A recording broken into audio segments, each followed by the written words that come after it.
E aí, galera? Mais uma semana, mais um susto no posto de gasolina. Você jura que pagou X na terça, e na sexta já tá Y? Parece que o frentista tem um dado de 6 lados para decidir o preço, né?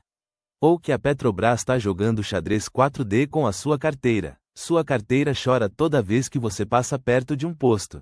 A sensação é de que estão te roubando na cara dura. Mas a real é que não é nenhum nem outro. É bem mais complicado, e a gente vai desmistificar essa bagunça toda agora. Prepare-se para entender por que seu tanque custa o olho da cara e por que isso muda toda hora. Não é mágica, nem conspiração. É economia global e um monte de fatores que você nem imagina. Vamos nessa. Primeiro, vamos ao básico. O preço que você paga na bomba não é só o combustível em si. É um sanduíche de custos, e cada camada tem seu próprio chefe e seus próprios ingredientes que mudam de preço. Pensa na gasolina como uma pizza. Você não compra pizza, você compra farinha, molho, queijo, calabresa. Cada ingrediente tem um preço que flutua. O primeiro e mais gordo ingrediente é o petróleo bruto. O petróleo bruto é uma commodity global, tipo ouro, soja, ou o token daquela cripto que você comprou e agora vale nada.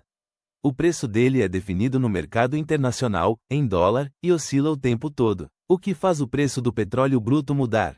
Simples: oferta e demanda. Se o mundo está produzindo muito petróleo e consumindo pouco, tipo na pandemia, quando ninguém saía de casa, o preço cai. Se o mundo está produzindo pouco e consumindo muito, tipo agora, com a economia tentando engrenar e a galera querendo viajar, o preço sobe. É a lei da oferta e da procura, mas em escala global. E tem os eventos geopolíticos. Guerra na Ucrânia? Preço do petróleo dispara. Ataques a campos de petróleo no Oriente Médio? Preço dispara. É tipo quando seu vizinho briga e o barulho te acorda às 3 da manhã. A conta sempre chega. Depois do petróleo bruto, vem a refinaria. É tipo a cozinha industrial que transforma o tomate, a farinha e o queijo em pizza. Ela pega aquele óleo preto e fedorento e transforma em gasolina, diesel, querosene, etc. Esse processo tem custo, energia, mão de obra, manutenção das máquinas. Se o custo da energia sobe, o custo de refinar o petróleo sobe, e adivinha quem paga a conta? Sim, você. A capacidade das refinarias também importa. Se tem pouca refinaria funcionando ou em manutenção, a oferta de gasolina refinada diminui e o preço sobe. É como se só uma pizzaria estivesse aberta na sua cidade. Ah, e tem as estações do ano. No verão americano, a galera viaja mais, então a demanda por gasolina aumenta. Aqui no Brasil, na época da safra, a demanda por diesel explode. Tudo isso mexe com o preço. Agora, a parte que ninguém gosta: os impostos. No Brasil, eles representam uma fatia gigante do preço final da gasolina. É tipo aquela taxa de serviço que você não entende direito, mas tá lá em tudo. A gente tem o ICMS, que é estadual e varia de estado para estado. Tem o PIS, COFINS e a CID, que são federais. Cada um deles é um percentual em cima do preço, e eles não são fixos em valor, são em porcentagem. Isso significa que se o preço do petróleo sobe, a base de cálculo dos impostos aumenta, e o valor em reais que você paga de imposto também aumenta.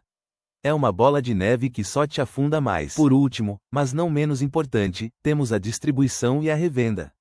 É o custo de levar a gasolina da refinaria até o posto de gasolina e depois a margem de lucro do dono do posto. Isso inclui transporte, frete, armazenamento, despesas operacionais do posto, aluguel, funcionários, luz, água e, claro, um pouquinho de lucro pro dono não fechar as portas. A margem do posto, muitas vezes, é a menor fatia desse bolo. O frentista não decide o preço. O dono do posto não fica rico sozinho.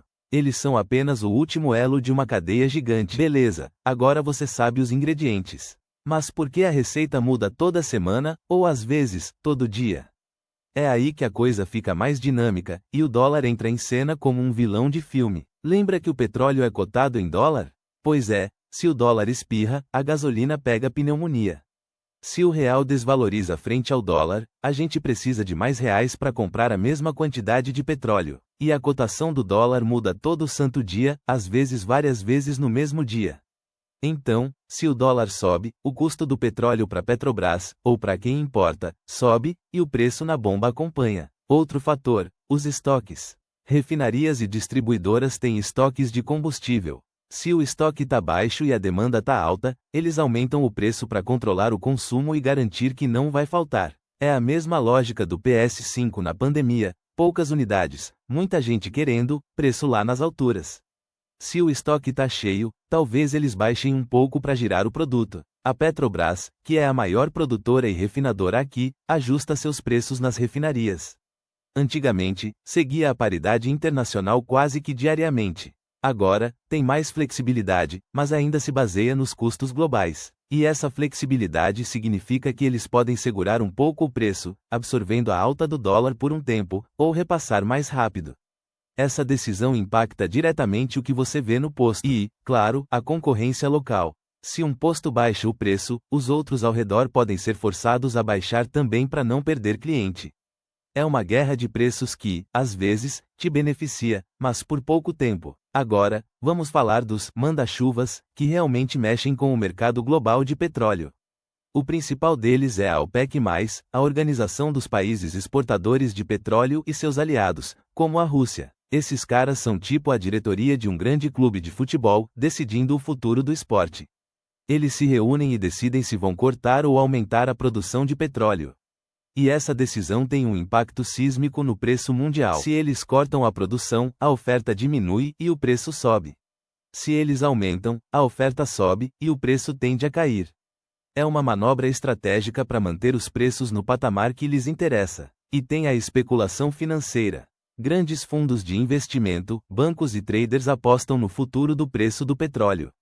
Eles compram e vendem contratos futuros de petróleo. Se eles acham que o preço vai subir, compram. Se acham que vai cair, vendem. Essa especulação pode criar bolhas ou quedas artificiais, independentemente da oferta e demanda real por um tempo. É como no mercado de criptomoedas. O preço pode subir ou descer por pura expectativa e FOMO, Fear of Missing Out, sem um fundamento tão óbvio.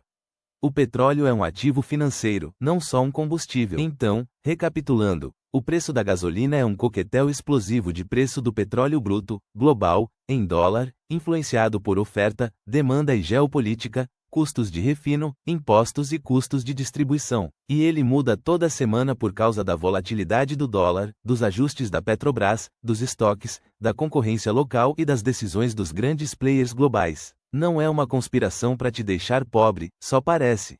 É a complexidade de um mercado global interconectado. Você tá pagando a conta de tudo isso, meu camarada. E o que você pode fazer com essa informação? Bem, não dá para controlar a OPEC+ ou o dólar. Mas dá para controlar algumas coisas que podem aliviar o impacto na sua carteira. Primeiro, dirija como um vovô tranquilo. Acelerar e frear bruscamente gasta mais combustível. Mantenha uma velocidade constante, use o freio motor. Seu carro e sua carteira agradecem. Calibre os pneus regularmente. Pneu murcho aumenta o atrito e, adivinha, mais consumo.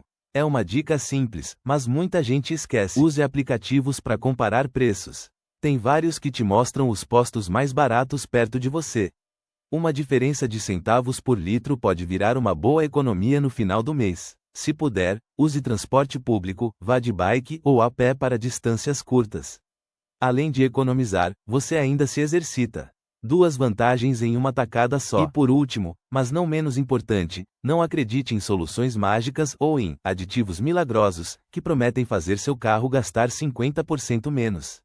Isso é papo furado. A física e a química não mentem. Se fosse fácil assim, todo mundo estaria usando, e o preço da gasolina seria a menor das nossas preocupações. Fique esperto. Então, da próxima vez que você for ao posto e vir o preço mudar, você já sabe o motivo. Não é um cara malvado apertando um botão, é um sistema global complexo, sensível a cada espirro da economia. Conhecimento é poder, mesmo que seja o poder de entender por que sua grana tá indo embora mais rápido que seu tempo livre na sexta-feira. Pelo menos agora você não está no escuro. Curtiu o vídeo? Deixa um like para fortalecer e compartilha com aquele seu amigo que vive reclamando do preço da gasolina, mas não faz ideia do porquê. Se inscreve no canal para não perder mais nenhum vídeo que descomplica a vida e o mundo para você. Tamo junto nessa jornada de entender as paradas. Até a próxima!